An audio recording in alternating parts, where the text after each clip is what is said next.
Hi, I'm Pam Harlan, Director of the Meemic Foundation. This is the most exciting day of the year for me.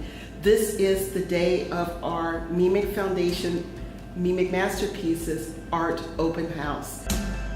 Students from Michigan, Wisconsin, and Illinois had the opportunity to enter a contest where they could provide us their interpretation of celebrating kindness, celebrating diversity, and fighting bullying. And every year we're going to run this contest until we fill the walls of Meemic with student artwork.